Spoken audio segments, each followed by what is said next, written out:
Hi hello வணக்கம். எல்லோரும் எப்படி இருக்கீங்க? நல்லா இருக்கீங்களா? ஓகே, இன்றைக்கி நம்ம வீடியோவில் என்ன பார்க்க போகிறோம் அப்படின்னா, கொஞ்சம் போல் நம்ம சிக்கனோ மட்டனோ எது எடுத்தாலும் சரி, குழம்பு வந்து நிறைய வைக்கிறதுக்கு எப்படி சூப்பராக செய்கிறது அப்படின்னு பார்க்க போகிறோம். நான் பார்த்திங்கன்னா இன்றைக்கி ஒரு 1/2 kg அளவுக்கு தான் சிக்கன் எடுத்திருக்கேன். ஸோ பட் குழம்பு மட்டும் நிறைய வேணும் அப்படின்னா என்ன எப்படி செய்கிறது அப்படின்றத பார்த்துடலாம். ஸோ பார்த்திங்கன்னா 4 ஸ்பூன் அளவுக்கு நல்லெண்ணெய் சேர்த்துருக்கேன். எப்போவுமே நான்வெஜ்ஜுக்கு நல்லெண்ணெய் சேர்த்துக்கோங்க, ரொம்ப டேஸ்ட்டு நல்லாயிருக்கும். 1 ஸ்பூன் அளவுக்கு சோம்பு, 1 ஸ்பூன் அளவுக்கு சீரகம், கூடவே 1/2 ஸ்பூன் அளவுக்கு மிளகு. இது எல்லாமே டேபிள் ஸ்பூனில் நீங்கள் அளந்துக்கோங்க, கரெக்டாக இருக்கும். சேர்த்துட்டு இது கூட பார்த்திங்க அப்படின்னா ஒரு 4 பெரிய பல்லாரி வெங்காயத்தை கட் பண்ணிவிட்டு சேர்த்துக்கோங்க. அப்படி இல்லைன்னா நீங்கள் 1/2 கிலோ அளவுக்கு சின்ன வெங்காயம் சேர்த்துக்கோங்க. சின்ன வெங்காயம் சேர்க்கும் போது இன்னும் டேஸ்ட் ரொம்ப சூப்பராக இருக்கும். என்கிட்ட இன்றைக்கி இல்லைன்றனால நான் இதவே சேர்த்துருக்கேன். சேர்த்துட்டு இப்போ இதை நல்லா வதக்கி எடுத்துக்க போகிறோம். நம்ம என்றைக்காவது வந்து வீட்டில் வந்து கம்மியாக வந்து மட்டன் சிக்கன் எடுத்துருப்போம். பட் திடீர்னு கெஸ்ட் எதாவது வந்துட்டாங்க அப்படின்னா குழம்பு நிறைய தேவைப்படுது அப்படிங்கிற பட்சத்தில் நீங்கள் இது மாதிரி செஞ்சுக்கலாம். ரொம்பவே சூப்பராக இருக்கும், ஈஸியாகவும் இருக்கும். வெங்காயம் நல்லா வதங்கினதுக்கப்புறமா ஒரு 1/2 கப் அளவுக்கு தேங்காவை இது கூட துருவிட்டு சேர்த்துக்கோங்க. சேர்த்துட்டு இதையும் சேர்த்து நல்லா வதக்கி எடுத்துக்கலாம். வெங்காயம் சேர்க்கறனால உங்களுக்கு ரொம்ப குழம்பு இனிச்ச மாதிரி இருக்குமோ அப்படிலாம் நீங்கள் நினைக்க வேணாம். வெங்காயம் நல்லா வதக்கிட்டு நீங்கள் அரைச்சிங்க அப்படின்னா உங்களுக்கு இனிச்ச மாதிரி இருக்காது. வெங்காயம் சரியாக வதங்கலை அப்படின்னா மட்டும்தான் நல்லா இருக்காது. இப்போது காரத்துக்கு ஏற்ப தனி மிளகாய் தூள் 1 ஸ்பூன் சேர்த்துக்கோங்க. 1 ஸ்பூன் அளவுக்கு கரம் மசாலா தூள் சேர்த்துக்கோங்க. கூடவே 1 ஸ்பூன் அளவுக்கு சிக்கன் மசாலா தூள் சேர்த்துக்கோங்க.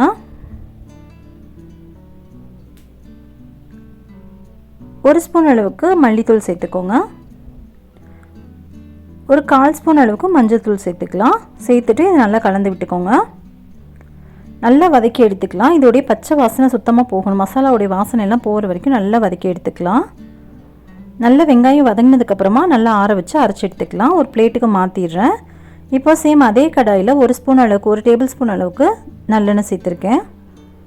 சேர்த்துட்டு 2 தக்காளியை பெருசாக கட் பண்ணிவிட்டு அப்படியே சேர்த்துக்கலாம். கூடவே தேவையான அளவுக்கு உப்பு சேர்த்துக்கலாம். குழம்புக்கு தேவையான அளவுக்கு உப்பு சேர்த்துருங்க.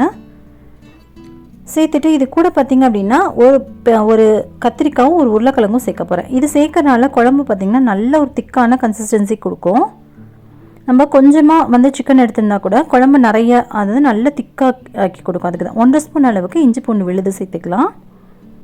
சேர்த்துட்டு இதை நல்லா கலந்து விட்டுக்கோங்க. இது இட்லி, தோசை, சப்பாத்தி எல்லாத்துக்குமே ரொம்ப நல்லாயிருக்கும். இது கூட பார்த்திங்கன்னா நம்ம எடுத்து வச்சுருந்த கத்திரிக்காவை இது மாதிரி கட் பண்ணிவிட்டு சேர்த்துருக்கேன். உருளைக்கிழங்க தோல் நீக்கிட்டு சின்ன சின்னதாக கட் பண்ணிவிட்டு சேர்த்துக்கிறேன். நம்ம நிறைய காய்கறி சேர்க்கல, ஒரே ஒரு கத்திரிக்காயும் ஒரே ஒரு உருளைக்கிழங்கும் தான் சேர்த்துருக்கோம்.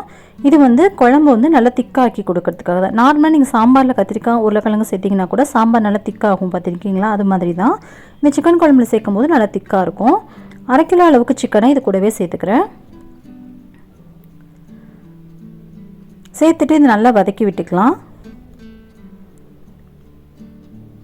நமக்கு நிறைய நேரத்தில் குழம்பு மட்டும் அதிகமாக தேவைப்படும். இட்லி, தோசைக்கு இது மாதிரி பத்தலை அப்படின்ற மாதிரி, அது மாதிரி டைமில் இப்படி வச்சிங்க அப்படின்னா ரொம்ப யூஸ்ஃபுல்லாக இருக்கும்.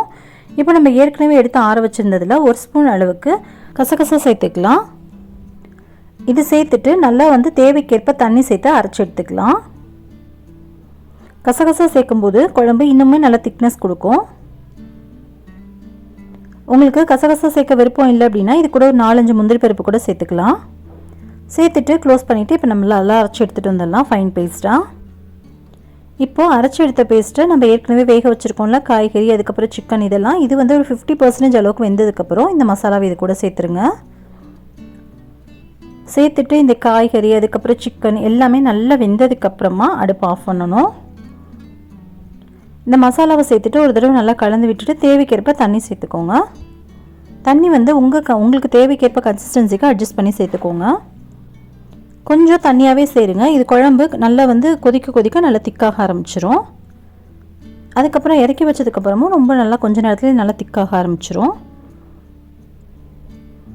இப்போ இது நல்லா கலந்து விட்டுட்டு தேவைக்கேற்ப இன்னும் தண்ணி சேர்த்துட்டு அப்படியே க்ளோஸ் பண்ணி கொஞ்சம் நேரம் கொதிக்க விட போகிறோம். குழம்பு பாருங்கள், பார்க்கும்போதே நல்லா திக்காக கிரேவி மாதிரி சூப்பராக இருக்குல்ல. இது நல்லா கொதிச்சதுக்கப்புறம் இன்னுமே டேஸ்ட் ரொம்ப நல்லாயிருக்கும். இதை நீங்கள் எதுக்கு வேணாலும் சைடிஷாக வச்சுக்கலாம். அவ்வளோதான், அது குழம்பு நல்லா கொதிச்சாச்சு. நம்மளோட குழம்பு சூப்பராக ரெடி ஆகிடுச்சு. கண்டிப்பாக நீங்களும் ட்ரை பண்ணி பாருங்கள். ட்ரை பண்ணி பார்த்துட்டு எப்படி இருந்துச்சுன்றதை கீழே கமெண்ட் பண்ண மறந்துடாதீங்க. உங்களுக்கு இந்த வீடியோ பிடிச்சிருந்தா வீடியோக்கு லைக் கொடுங்க. உங்கள் ஃப்ரெண்ட்ஸ் அண்ட் ஃபேமிலியோடையும் ஷேர் பண்ணிக்கோங்க.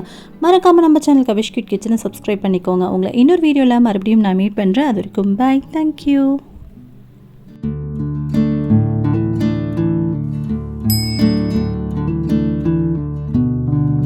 இந்த போறப்பு தான் நல்லா ருசிச்சு சாப்பிட கிடைச்சது.